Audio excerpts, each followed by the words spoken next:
I said our biggest challenge will be trying to come out of the COVID pandemic. We're still right in the middle of that. The economic recovery that will be needed. The mental health challenges of people who we have, as a result, become either economically or socially excluded. And then I said I hope we would be able to see an agreement on legislation in the digital sphere, AI, on migration, on solidarity. Nothing could have prepared me for the Ukraine war. It happened 4 weeks later, that we were in a situation where from one day to another, everything we did had to change.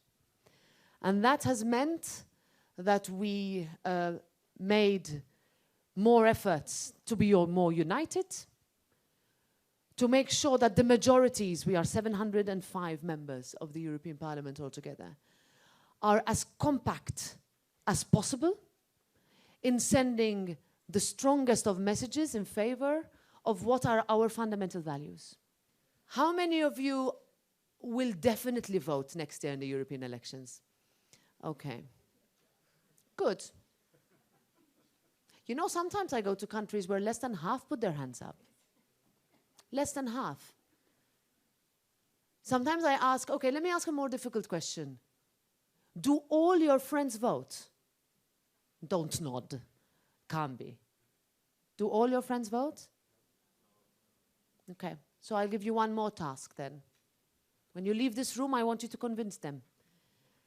And if they don't want to still, tell me, and I'll call them. In the European Union, well, there is a movement to the right.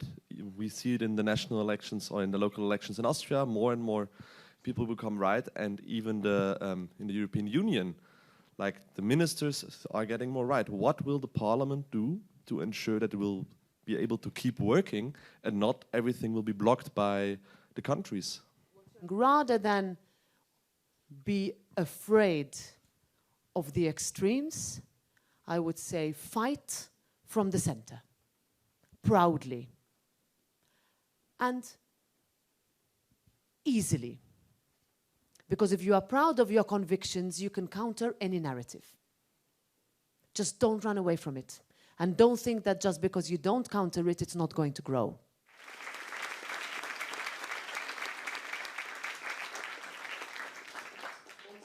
I personally face a lot of struggles as a girl in politics. I get often remarks and get asked, why are you doing this? This is a job for men. Did you have those kind of statements too, and those problems, were you facing them in the beginning of your career too? The first few times I held the microphone, I held it so tightly that I thought the hill is very steep. That means we need kids. I have 4 boys, by the way. 4.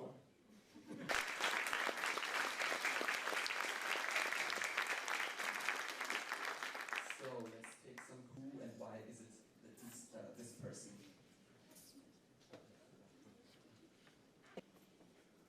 You know, I was in Romania in December last year. But what that means for us is that we have a lot of work to do. We have our independence from fossil fuels, then what are we doing? Vote for a European Parliament that will continue to push for that transition. If you don't, somebody else will, and you might not like what you see.